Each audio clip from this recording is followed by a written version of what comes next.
Pesta rakyat yang awalnya meriah berubah mencekam setelah ribuan warga berdesakan berebut makanan gratis di pendopo Garut.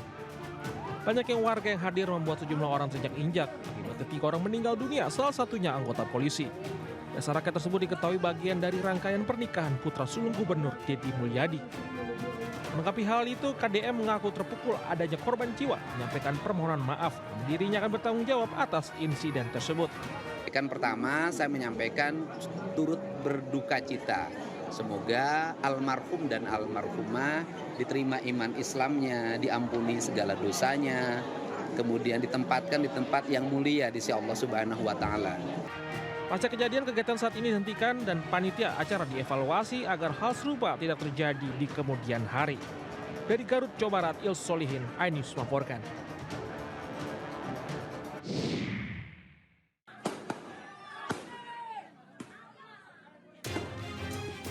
Dua kelompok warga yang saling bersebelahan terlibat tawuran menggunakan senjata tajam hingga petasan di Jalan Abu Bakar Lambogo 3, Makassar, Sulawesi Selatan.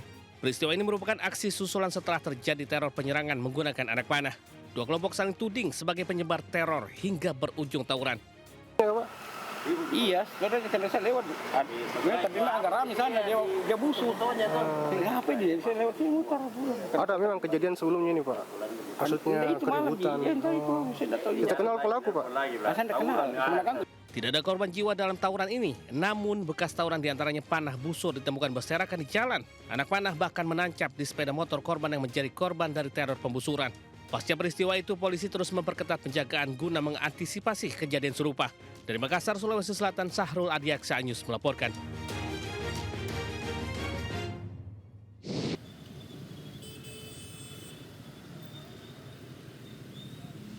Buntut maraknya penodongan, petugas menggelar razia penertiban pengamen di sejumlah titik di Jakarta Timur. Petugas menyusuri lokasi-lokasi yang dikenal marak pengamen seperti lampu merah ataupun area pertokoan. Sejumlah pengamen yang kedapatan sedang mangkal langsung dibawa petugas. Tak hanya pengamen, razia juga dilakukan kepada PMKS ataupun peminta-minta. Seorang ibu dan anak perempuannya menangis saat ditangkap petugas karena kedapatan mengemis. Anak perempuannya pun tak kuasa menahan tangisannya.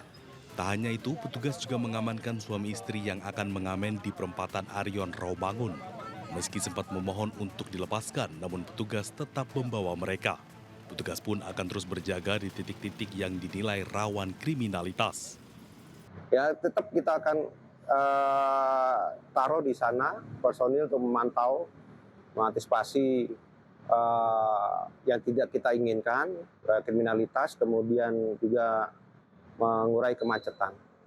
Sebelumnya, marak beredar di media sosial aksi penodongan bermodus pengamen. Pelaku diduga dilengkapi senjata tajam.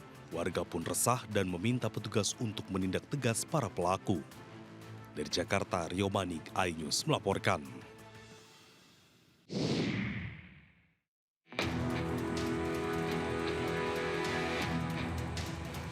Dalam rekaman CCTV, 2 orang pria mendatangi warung di Jalan Darussalam, Kota Medan. Kedua pria datang mengendarai sepeda motor, langsung masuk dan mengeluarkan senjata tajam yang disimpan di saku jaketnya.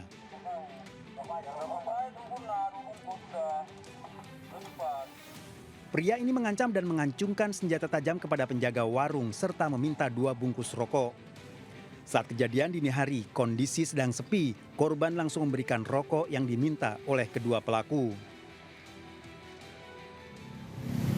3:40 lah. Lagi keadaan sepi bang? Ya, lagi keadaan. Yang datanya laki-laki. Bawa apa dia bang? Bawa kampak dan pada yang rokok. Apa aja yang diambil bang? Cuma minta rokok 2 bungkus saja. Habis itu pergi? Ya, habis itu aku kasih langsung pergi. Korban berharap polisi dapat menangkap pelaku karena mengancam keselamatan warga. Dari Kota Medan, Sumatera Utara, Ahmad Ridwan Nasution, iNews melaporkan.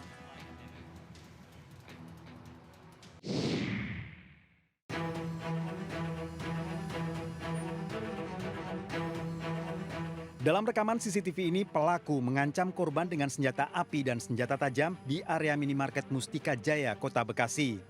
Namun ada warga yang melawan mengetahui senjata mainan yang digunakan. 2 pelaku langsung ditangkap dan langsung diamuk warga. polisi yang datang menyelamatkan pelaku. Peristiwa bermula saat kedua pelaku datang ke minimarket. Satu pelaku sebagai eksekutor mendekati motor sasaran yang diparkir di depan toko. Namun saat hendak membawa kabur sepeda motor curian, ternyata dikunci ganda. Pemilik motor yang mengetahui aksi pencurian kemudian keluar toko dan berteriak, dan kedua pelaku diamuk massa. Kedua pelaku ternyata residivis. Nah, ini juga modusnya menggunakan kunci T, tetapi saat kunci T sudah berhasil dibuka, ini ternyata masih ada kunci cadangan yaitu kunci roda. Jadi di rodanya terkunci sehingga pelaku tidak bisa membawa kabur daripada kendaraan tersebut.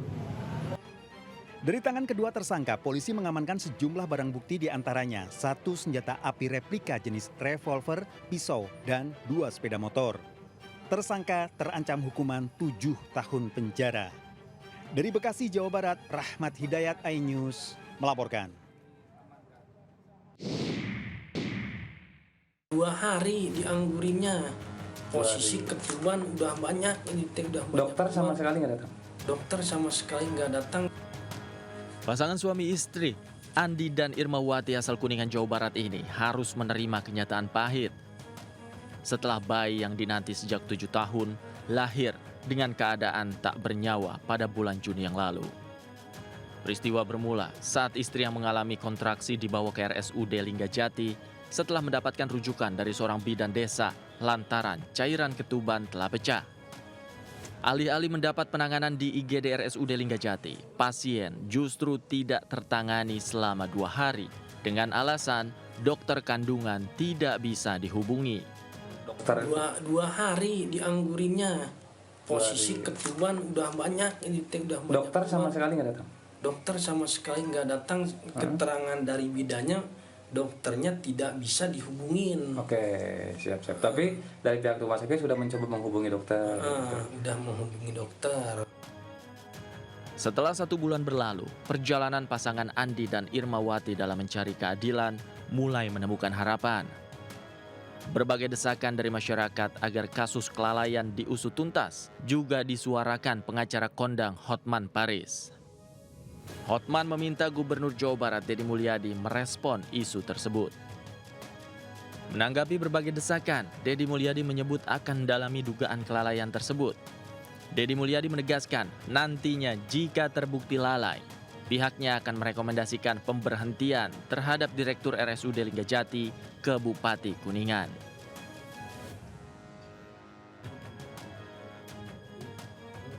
Sementara itu Bupati Kuningan Dian Rahmat Yanuar sebelumnya juga telah menonaktifkan Direktur RSUD Linggajati Edi Syarif. Tadi kenapa dilakukan penonaktifan supaya terjadi netralitas dan tidak terjadi intervensi dari pimpinan, barangkali ya alasannya supaya itu dan supaya tim ini bisa independen tanpa ada tekanan dari pihak internal. Sebelumnya, pasangan Andi dan Irmawati juga membawa kasus ini ke ranah hukum. Keduanya melaporkan dugaan kelalaian RSUD Linggajati ke Polres Kuningan. Dari Kabupaten Kuningan, Jawa Barat, Tim Liputan iNews melaporkan.